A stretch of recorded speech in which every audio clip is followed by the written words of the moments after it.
সূর্য দেখিনি, চাঁদ দেখিনি, মেঘ দেখিনি, বৃষ্টি দেখিনি, রোদ দেখিনি, আমি বাংলার পাখি দেখিনি, গাছ দেখিনি। আমার রুমের দক্ষিণ দিকে ছোট থেকে রবীন্দ্র মাঝ একটু আলাদা দেখা যেত। মাঝে মাঝে তাকিয়ে দেখতাম, তাদের সিসি ক্যামেরা দিয়ে খেয়াল করে ওটাও বন্ধ করে দিয়েছে। আমার বুক হাহাকার করতে হবে, আল্লাহ দুনিয়া দেখতে চাই। মাঝে মাঝে বন্ধ তো আমি বন্ধ করে দেয়, আল্লাহ তারা তোমার দুনিয়া দেখা অন্তত বন্ধ করে দিচ্ছি, তুমি তাদের দৃষ্টি শক্তি বন্ধ করে দাও। আমি আল্লাহর কাছে বিচার দিচ্ছি, আল্লাহ বহনটা করে তুমি আকামের হাকিমি সর্বশ্রেষ্ঠ বিচারক আল্লাহ, তুমি তাদের ব্যবস্থা করো। আমি দেশবাসী হিসেবে বলতে চাই, আপনারা যদি মনে করেন ভারতের বিরুদ্ধে প্রতিবাদ করে অন্যায় করেছি, খারাপ কাজ হয়েছে, দেশ বিরোধী করেছে, আমাকে ফাঁসি দেওয়া, হাসতে হাসতে ফাঁসির মধ্যে যাবো দৃঢ়ভাবে বলছি। আপনি আপনার মনে করেন আমি দেশ হিসেবে সঠিক কাজ করেছি, তারা যারা আমার প্রতিরোধ করছে তাদের বিরুদ্ধে আমি সরকারের কাছে বিচার চাই, আপনাদের কাছে বিচার চাই। আপনারা খুঁজে বের করুন, এদেরকে একটা একটা করে বিচার করে তাদের যার যে প্রাপ্য শাস্তি তা সেরকম শাস্তি প্রাপ্ত সরকারের কাছে আহ্বান জানাই। আপনারা আমাকে সহ যত রকমের যত ধর্ষণ, রাহাজানি, যত অন্যায় হয়েছে সবগুলির দোষী ব্যক্তিদের শাস্তি পূর্ণাঙ্গ বিচার করে মৃত্যুদণ্ড হোক, যে দণ্ড হোক আপনার সেই দণ্ড প্রদান করেন। আমার ওখানে দিনগুলো হয়ে কেটেছে, এগুলো আমি মনে করে আমার খুব ফিরে যাবে। এই দর্শক এই বিষয়ে আমার দিনগুলো মনে করতে চাই না। আমার চোখ 41,000 বারের মতো আমি হিসাব করেছি এই 2008 বছরের মোট 41,000 মতো আমার হাত করা পড়েছে। আমার হাতের এখানে শত শত দাগ হয়ে গেছে। আমার চোখের চোখ একেবারে বাধ্য, চোখের মনে মনে ফেটে যাচ্ছে। আমি অনুরোধ করতে একটু ঢিলা করে বাঁধে, একটু ঢিলা করে বাঁধেন। ওই চোখে মনে ব্যথা হচ্ছে, আমার নাক তার চাপ করতে আমি ঘাস দিতে পারছে না, খুব মায়ের দ্বারা ঠিক ছিল না। আর অসুলান্ত যে ছেলেগুলি রুমে আমাকে খাবার দিতে বা নিয়ে যাওয়া আসা করতো, সেই ছেলেগুলি আমি 1981 সালে কমিশন হই, যে সৈনিক আমার ভোট পালিশ হতো, তাদের নাতির বয়সী ছেলে, আমার বড় সন্তান থেকে 10-12 বছরের মধ্যে ছেলে, তারা আমাকে ধমকের সুরে, হুকুমের সুরে কথা বলতো। আমার সমস্ত শরীরে আগুন জ্বলতে, কিছু করতে পারতাম না, প্রতিবাদ করতে পারতাম না। ওখানে দৈনন্দিন প্রশাসন দেখার জন্য একটু সিনিয়র লেভেলের আমার ধারণা তারা ওই হাবিলদার পর্যায়ে হবে।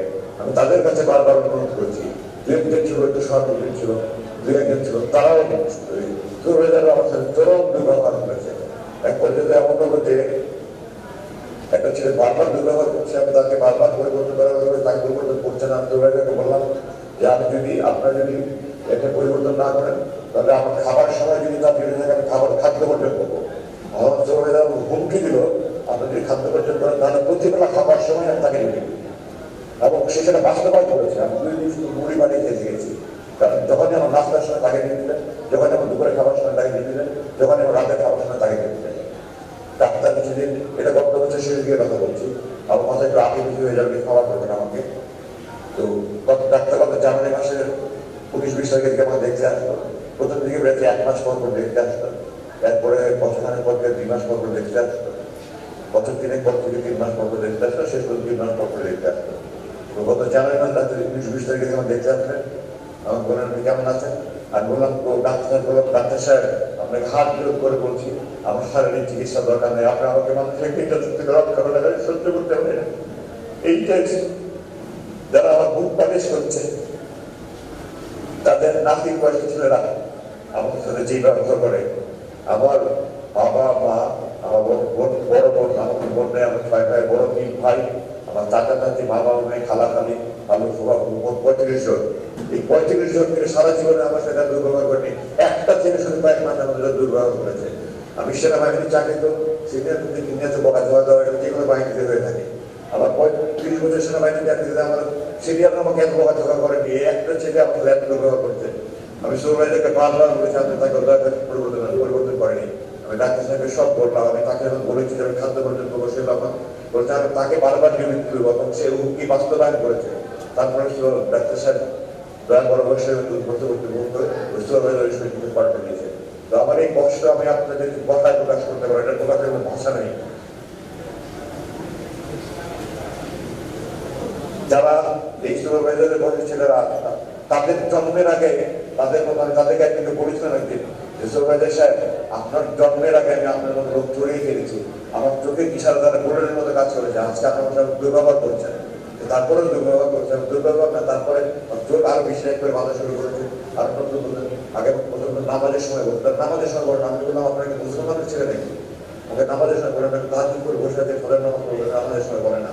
আমি জোরের নামাজে টাইম আনতে যাচ্ছি, জোরের নামাজে রক্ত করে নামাজটা করে একটু শুভ, তারা নামাজের টাইম পড়ে না। আমার আজান মাঝে মাঝে শোনা যেত, হালকা হালকা শোনা যেত, রেডিওটা বন্ধ করার পরে ওটাও নষ্ট হয়ে যেত। কারণ মানে রুমের এত চারিদিকে তো আপনার এক্সস্ট ফ্যান আর জেনারেটরের মতো সাউন্ড আর পানি পাবেন বিভিন্ন রকমের সাউন্ড, এগুলো কি নিজের সাউন্ড তারা তৈরি করে, আজান হলে আরো বেশি সাউন্ড তৈরি করে তারা, যেন আমরা আজান শুনতে না পাই। আমি আপনাকে মুসলমানের রাজ্যে একটা কাফেরের দেশে এরকম অন্যায় করা হয় না বলে আমার মনে হয়।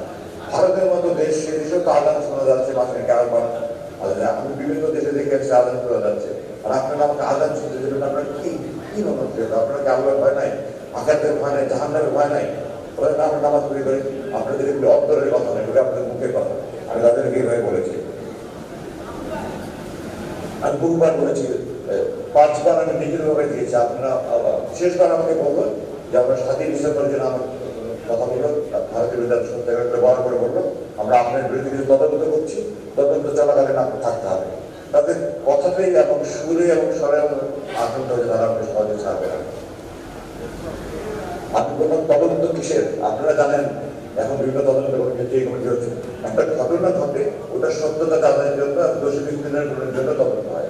কোনো ঘটনা ঘটলে কিসের তদন্ত হয়? আপনি কিছু তদন্ত করবেন। তারা আমার বলবো যে আপনি ঢুকিয়ে টুকিয়ে কিছু করছিলেন কিনা এটা তদন্ত। আমি বললাম তদন্ত করে, আর যদি তদন্ত হয় আমার কি অভিযোগ আমাকে জানাতে হবে, ডাক্তার সম্বন্ধে শুনতে দেবে, আপনারা কি করছেন? ওটা আমি তদন্ত করছি, আপনাকে থাকতে হবে। ওই মোবাইল থাকতে থাকলাম এবং আমার দিন তো যায়, আমার আশেপাশে আমি তো জানি না কোথায় কি সেল আছে না আছে, আমার চোখ বেঁধে নিয়ে যায়, নিয়ে আসে 50 সরে ঢুকে যায়, আসে আমি আশেপাশের বিভিন্ন সেল চিৎকার চেঁচামেচি, আহাজারি, বিলাপ, আমার বুক ফেটে যেত। আমার তখন আমার কষ্টে তাদের কষ্টটা বেশি হতো। আমি আল্লাহকে বলতাম, আল্লাহ তুমি ব্যক্তিদের সাহায্য করো, আল্লাহ তুমি তাদেরকে ধৈর্য ধরনের শক্তি দাও, তাদের পরিবারের প্রতি গ্রহণ করো, আল্লাহ তুমি মুক্তি দাও। সারা রাত বিলাপ করছি, সারা রাত কান্নাকারি করছি, সারা আহাজারি করছি, চিৎকার চেঁচামেচি করছি, এগুলি সত্যি আমার কথা না। আল্লাহ যে আমাকে এখন মানসিক ভাবে সুস্থ হয়েছে কি হয়ে আল্লাহ, আমি যে মানসিক ভাবে পাগল হয়ে যাই। প্রতি রাত রাত একটা মানুষ দিনের পর দিন, বছর পর বছর আল্লাহ কাছে দোয়া করে, আল্লাহ এলে যদি আমার শেষ নামাজ হয়, আজকেও কিন্তু হয় আমার শহীদের মাঝে যদি আমার লাখ আপনাদের অবস্থা আমার পরিবারের কাছে ছেলে বা আত্মীয় স্বজনের কাছে মানে সে অনুভূতি কি হবে? পৃথিবীর সমস্ত কবি সাহিত্যে গিয়ে সাথে লেখা শেষ করতে পারবে না, কারণ এত কিছুর মতো আমি নিরাশ হইনি। পরেরা আল্লাহ বলেছে না থাক না তুমি রহমাতুল্লাহ, আল্লাহর সাথে নিরাশ হলাম। হতাশা এসেছে, বিষণ্ণতা এসেছে, দিনের পর দিন খাবার খায়নি, মন থেকে একেবারে দুর্বার হয়ে গেছে। আমি আল্লাহর সাহায্য থেকে নিরাশ হইনি। আল্লাহর সাহায্য থেকে নিরাশ হয়নি। আল্লাহ আপনাদের দোয়ায় আমাকে এই শক্তিটা দিয়েছিলেন এবং আল্লাহ দেওয়ার পরেই এই ছাত্র জনতার এই গণবিপ্লবের মাধ্যমে যে বিজয় হয়েছে, এরপরে আমাকে তারা মুক্তি দিতে বাধ্য হয়েছে।